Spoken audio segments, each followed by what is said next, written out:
अच्छा, अब है हम लोग का चैप्टर 11 जो कि है सॉरी क्रेनियल नर्व न्यूक्लियाई। ठीक है, इसमें हम लोग की क्रेनियल नर्व्स हैं, वो नर्व्स जो हम लोग के ब्रेन से निकल रही होती हैं। ठीक है, और इसमें सबसे पहले ये जो क्रेनियल नर्व्स का इंट्रोडक्टरी है ये आप लोगों ने याद करना है। सारी नर्व के नेम्स याद करने हैं और नंबर वाइज याद करने हैं। ठीक है, ऐसे नहीं कि आगे पीछे याद कर लिए, नंबर वाइज याद होने चाहिए कि क्रेनियल नर्व 1 कौन सी है, 2 कौन सी है, 3 कौन सी है। ठीक है, उसके बाद ये जो टेबल 11.2 है ना, ये भी हम लोगों ने याद करना है। ठीक है, इससे हमें पता चलेगा हर नर्व का मेन फंक्शन क्या है। ठीक है, और वो स्कल में किस साइड से निकल रही है। ठीक है, और उसके कंपोनेंट क्या है, मतलब वो सेंसरी इन्फॉर्मेशन देती है या वो मोटर देती है या वो दोनों देती है। ठीक है, ये जो टेबल 11.2 है ना, 2 पेजेस पर आ रहा है। ठीक है, सारी नर्व्स का आप लोगों ने कर लेना है। ठीक है, इसमें जो इम्पॉर्टेंट है ना नर्व्स, जो आप लोगों ने आगे जहाँ पर एक्सप्लेनेशन आएगी वहाँ पर जो सी करनी है वो है आप लोग पास ट्रॉक्लियर नर्व। ठीक है,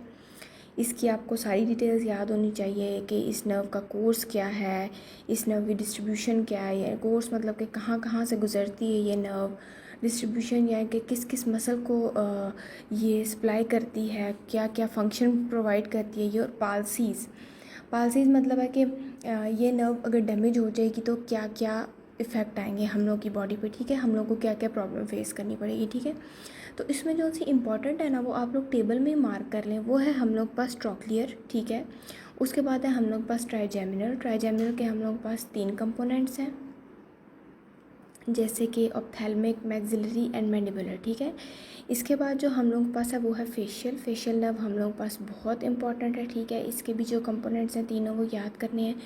ठीक है, उसके बाद है हम लोग के पास एक्सेसरी नर्व। ठीक है, जिसकी क्रेनियल रूट और स्पाइनल रूट है, ये भी हम लोगों ने याद करनी है। और इसके बाद है हम लोग के पास हाइपोग्लॉसल नर्व। ठीक है, अब इसके बाद हम लोग जो है वो इनकी एक्सप्लेनेशन में आ जाते हैं। ठीक है, तो ऑल्फैक्टरी नर्व होगी। ठीक है, ये जस्ट पढ़ना है हम लोगों ने, हम लोग को पता होना चाहिए कि इस नर्व का फंक्शन क्या है। ठीक है, ये ऑप्टिक बल्ब और सॉरी ऑल्फैक्ट्रिक बल्ब, ऑल्फैक्टरी ट्रैक्ट, ये जो है ना ये बहुत ज़्यादा डिटेल में याद करने की ज़रूरत नहीं है। ठीक है, जस्ट आपको पता होना चाहिए कि इस नर्व का फंक्शन क्या है और थोड़ा सा इसका इंट्रोडक्शन। ठीक है, उसके बाद ऑप्टिक नर्व आ गई है। ठीक है, इसमें हम लोग पास जो है ना वो ये आपको पता होना चाहिए, जब आप ये देखते हैं ना डायग्राम जिस तरह बनी हुई है ये फिगर 11.2, ये जो सारी चीज़ें बताई गई है ना, optic chiasm, optic tract, lateral geniculate body, optic radiation, ये सारी चीज़ें जो है ना हम लोग को इस डायग्राम में मिल जाती हैं। ठीक है, तो वहाँ से हम रीड करें और इस डायग्राम को देखें तो हम लोग का एक कंसेप्ट क्लियर हो जाता है। ठीक है, तो आप कोशिश करें कि इस डायग्राम के अकॉर्डिंग ही ना जितना एक इसमें एक्सप्लेन हो रहा है इसको आप अच्छी तरह एक्सप्लेनेशन से रीड कर लें और ये आपको याद हो जाए। ठीक है, इसके बाद जो है वो हम लोगों को इतनी डिटेल नहीं करनी, लेकिन पता होना चाहिए कि ये रिफ्लेक्सेस क्या क्या हैं। ठीक है, एमसीक्यू में आ सकता है। ठीक है, उसके बाद हम लोग पास ओक्यूलोमोटर नर्व आ जाती है। ओक्यूलोमोटर नर्व के न्यूक्लियाई बताए हुए हैं, कोर्स बताया हुआ है, इसको इतना डिटेल में करने की ज़रूरत नहीं है, just read it and grab the concept. उसके बाद जो ट्रॉक्लियर नर्व है इसको हम लोगों ने डिटेल में याद करना है, मैंने आपको टेबल में भी बताया था, मार्क कर लें। ठीक है, इसके न्यूक्लियस कोर्स इसका जो है ना वो हम लोग को ख़ास तौर पे सही तरह से पता होना चाहिए। ठीक है, और इसके बाद जो है वो हम लोग पास आ गई ट्राइजेमिनल नर्व। ट्राइजेमिनल नर्व में भी ये हम लोग के जो अंडर ग्रीन हेडिंग 4 पॉइंट्स लिखे हुए हैं ये भी हम लोग को याद होने चाहिए। ठीक है, वो न्यूक्लियाई थे। ठीक है, इसके बाद इसका नर्व का जो सेंसरी कंपोनेंट है वो कि कौन कौन सी सेंसेस प्रोवाइड कर दिए। ठीक है, ये डायग्राम भी आप लोगों ने देख लेनी है कि एक्सप्लेन मतलब आपको समझ सही तरह आ जाता है। ठीक है, डायग्राम देखे। इसके बाद इसका मोटर कंपोनेंट आ गया, ये भी आप लोगों ने पढ़ लेना है। मतलब सेंसरी और मोटर कंपोनेंट से आपको आइडिया हो जाएगा कि सेंसरी क्या क्या चीज़ें प्रोवाइड करिए और मोटर क्या क्या चीज़ें प्रोवाइड करिए। इसके बाद जो नर्व कोर्स है वो आप लोगों ने सही तरह याद करना है। ठीक है, इसके बाद हम लोग पास सबड्यूसन नर्व आ गई है, इसको बस आप लोग ये देख लें कि इसका फंक्शन क्या है, वो इतनी डिटेल में याद करने की ज़रूरत नहीं है। ठीक है, इसके बाद फेशियल नर्व आ गया है। फेशियल नर्व हम लोग पास बहुत ज़्यादा इंपॉर्टेंट है। ठीक है, इसको आप लोगों ने करना है, नर्व कोर्स इसका आप लोगों ने सही तरह याद करना है। ठीक है, डिस्ट्रीब्यूशन आगे आ गई कि किस किस चीज़ को ये फंक्शन प्रोवाइड करी है, वो चीज़ें आप लोगों ने करनी है। ठीक है, वेस्टिबुलो कॉक्लियर नर्व आ गई। ठीक है, ये वेस्टिबुलो न्यूक्लियर कॉम्प्लेक्स, ये इतना याद करने की ज़रूरत नहीं है। ठीक है, cochlear nerve, cochlear nuclei, descending auditory pathway, ये इतना ज़्यादा याद करने की ज़रूरत नहीं है। ठीक है, नर्व कोर्स जो है ना वो पढ़ लीजिएगा। ठीक है, उसके बाद ग्लोसोफेरेंजियल नर्व आ गई है, इसके भी न्यूक्लियाई इतने डिटेल में याद करने की ज़रूरत नहीं है। और कोर्स पढ़ लीजिएगा, नर्व कोर्स पढ़ लीजिएगा, ठीक है, just for MCQs point of view. और उसके बाद आ गई है वेगस नर्व। वेगस नर्व जो है वो हम लोगों का हार्ट का जो फंक्शन होता है ना, इसके लिए काफ़ी इंपॉर्टेंट होती है, ठीक है।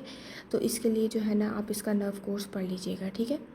वेगस नर्व ना हम लोगों के हार्ट के फंक्शन के लिए काफ़ी इंपॉर्टेंट होती है। इसके बाद एक्सेसरी नर्व आ गया। एक्सेसरी नर्व में जो है वो पहले क्रेनियल रूट का कोर्स आ रहा है, इसको भी अच्छी तरह, ये देखिए छोटा सा बिल्कुल टॉपिक है, इसको आप अच्छी तरह कर लें। स्पाइनल रूट कोर्स आ रहा है, इसको भी आप अच्छी तरह कर लें, ठीक है। ये इसकी जस्ट छोटी सी एक्सप्लेनेशन है। उसके बाद हाइपोग्लॉसल नर्व आ रही है। हाइपोग्लॉसल नर्व भी हम लोगों की इंपॉर्टेंट है। इसके न्यूक्लियस तो इस तरह करने की ज़रूरत नहीं है, कोर्स आप अच्छी तरह कर लें, ठीक है। इसके बाद जब हम क्लिनिकल नोट्स में आ जाते हैं तो क्लिनिकल में अब मैं आपको बताती हूँ कि क्या चीज़ें हम लोग की क्लिनिकल पॉइंट ऑफ व्यू से इम्पॉर्टेंट है, ठीक है। क्लिनिकल पॉइंट ऑफ व्यू से हम लोग की जो चीज़ इम्पॉर्टेंट है वो आप देख लीजिए कि ट्रॉक्लियर नर्व का जो क्लिनिकल नोट्स है ये आप पढ़ लीजिएगा, ठीक है। इसके बाद जो ट्राइजेमिनल नर्व के हैं जिसमें ट्राइजेमिनल न्यूरैल्जिया लिखा है, ये लाजमी आपने याद करना है, ठीक है।